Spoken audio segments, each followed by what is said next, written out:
Hey everyone, welcome back and happy Friday. Okay, guys, so you know that we don't have hot messy topics today.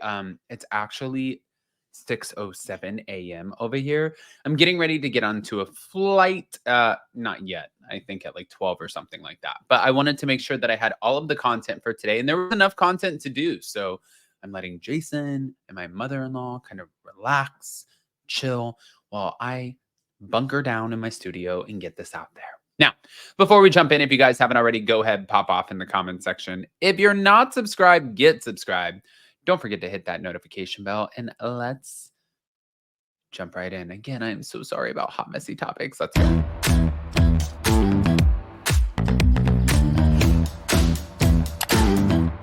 Cause no one can do it like we do it, like we do it, like we do it. Cause no one can do it like we do it, like we do it, like we do it. All right, guys, before we get into it, everybody is always asking me about my go-to skincare, which is probably the nicest thing that you can ask. I think it's super sweet, but it's not a secret. It's my Bloomine, and this little guy right here does wonders. So with the press of a button, and you can also change the settings, as you can see with the colors. It uses little microcurrents. It feels like a massage, but it uses little microcurrents to lift, illuminate, rejuvenate, and just make your skin feel super tight. And the best part is, this is the Face Pro 2.0. It's $300, but if you click on my link in the description and also pinned in the comment section, then you can get $150 off. If you don't absolutely love it, well, you get 100% of your money back. They say, if the double chin ain't gone, we will give you your money back. Now, with that, who watched last night? Because, hello. Whew. Thank you to Reality Blurb. The ladies are obviously still in London celebrating Shannon's 60th birthday on the Real Housewives of Orange County, but things are not going that smooth, obviously. After being attacked by Tamra the night before, Shannon is done explaining herself and is ready to expose Tamra for who she really is. Jen is stunned to see just how low Tamra is willing to go, and a confrontation for the book obviously ensues. It was over breakfast where Shannon and Emily are trying to figure out why Tamra would go after Shannon the night before, and Shannon is tired of being called a liar, especially when she has proof stating otherwise. I don't know about that. In the meantime, Tamra and Katie discussed last night too, and Katie wonders why Shannon just can't sit and talk when things get dicey. Tamra wants Shannon to take accountability for her actions, like admit that she asked John for a loan. Katie wonders why Shannon would get plastic surgery if she's struggling financially, and Tamra claims that Shannon is always spending more than she has. Guys, she wants plastic surgery because she is on TV. While sitting poolside, Gina fills Jen in on the text thread that Shannon showed her from 2018. And in this text, Alexis admits that she was part of suing Shannon and Tamra. And the real kicker is Tamra knows about this text, yet continues to call Shannon a liar. Shannon is the one who is telling the truth, yet Tamra chooses to attack her for lying. Jen thinks that Tamra kept this text message a secret because she's focused on making Shannon look bad. Take, for instance, when Tamra tells Katie that Shannon's superpower is to make people feel bad for her. Now, when Heather comes up to talk to Shannon about what went down, Shannon is blown away since the conversation she had with Heather and Sonoma was to stay between them. And Heather points out that Shannon shared all of it on Jeff Lewis. Shannon claims that she had the right to defend herself, and Heather questions why Shannon didn't just pay John to make it go away. Shannon storms off and brings back tiny handwritten notes on everything that she has ever spent with John, and Emily wonders if Shannon has ever heard of Excel. I'm going to go with no. Now, Gina stews over Heather's actions and wonders why Heather would feel used. And Heather is already on Gina's list, and now she brings Jen over to her side. And according to Gina, Heather was questioning why Jen would be wearing a $2,000 dress to Shannon's tea party if she's having financial problems. Yeah, sound familiar? Heather even called Tamra to chat about the price, and Jen believes that Tamra does not have the capability to be friends with anyone. She even wonders why she keeps accepting Tamra's apologies. It's a fair point. But when Tamra brings this up to Katie, Katie explains that she thinks Ryan bought the dress for Jen, and Tamra points out that there is some stress in Jen and Ryan's household with the FBI.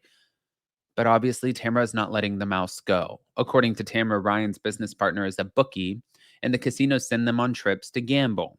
Katie hopes that Jen has a plan B, and Tamra wonders where Jen will go if things go south with Ryan. Also, though, I don't know if you guys know this, but if you are an avid gambler at any of these casinos, they do invite you back. They send you on trips. They will pay for you to stay at the hotel. They will pay for you to come back. They will pay for you to come and spend more money.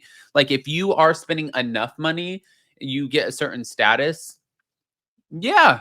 Yeah, they're going to be like, "Oh my god, we have a free weekend this weekend. It's October. Nobody's here. Wow. Ryan and your bookie, why don't you come?" Like that. Maybe like a little bit more professional, but you guys get it, right? So, back to it. The group hops onto a double decker, and the Duchess of Corona Del Mar dons her purple robe and crown while the rest of them wear their tiny tiaras. Gina brings up the mammogram thing with Heather and states that she feels bad for hurting Heather's feelings. However, Gina points out before they even got to the facility, Heather texted the group that she didn't want to talk about anything. But according to Heather, that doesn't change the fact that no one asked her about her results. Gina wonders why this makes it seem like she is not a good enough friend to Heather, and Heather brings up paparazzi gate. And Gina then references the Watch What Happens Live when Andy was shady about her home, and Heather did not stick up for her. Heather lets Gina know that if she's upset, she tells her, while Gina brings stuff up from months ago because she needs a win. And Heather calls this whole situation bullshit, but Gina's confused as to why Heather, as her friend, is not riding hard for her. Now it's Gina, Emily, Shannon, and Jen, and they're parading around a market and take an old time photo as they put on their costumes. And they talk about how harsh Heather and Tamra are when they are together. And Gina tried to communicate feelings, but she is realizing that Heather is a control freak who holds on to her feelings until the end of the world. And Gina feels gaslit by Heather and her actions. Anyways, back to the group. It seems like the group is very much split now, especially when Jen tells Shannon and Emily that Heather was judging her for buying a $2,000 dress. Shannon's sound advice is that Heather and Tamra just focus on their own lives. But it was later over dinner when they toasted Shannon. Jen then outright asked Heather why she called Tamra to discuss the price of her dress for the tea party, and Heather turns it naturally by making it seem like she was worried about Jen since she only gets $6,000 a month. What's the big deal and who cares why she's wearing that? We don't know, but Emily worries that maybe Jen is trying too hard to be someone she's not. And after Heather apologizes, Jen is unsure where to go with Tamra, and Jen feels like Tamra wants the ladies to know that Ryan is a piece of shit. It makes it clear all the time that Ryan, you know, it hurts all the Ryan stuff. It hurts her. Tamra apologized to Jen again, but Shannon told Tamra that she talked to Gina about Alexis's text from 2018 and wonders why Tamra didn't tell anybody in the group about it. And Emily pointed out that the same scrutiny Tamra and Heather apply to Shannon should be also applied to Alexis.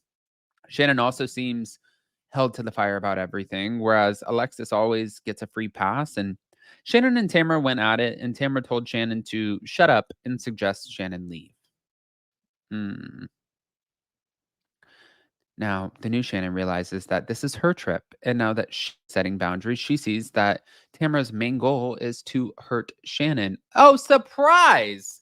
But as Shannon heads off to bed in preparation for her daughter's arrival, the rest of the group parties late night, and the next morning, Gina, Shannon, and Jen talk about the Tamra pattern. They refer to her actions as cruel, and in the meantime, Emily and Tamra head out for some juice, and Tamra wonders why she always has to bow down to Shannon, but Emily doesn't understand why Tamra has zero compassion when it comes to Shannon. There's no reason why Tamra should have to continue to berate her.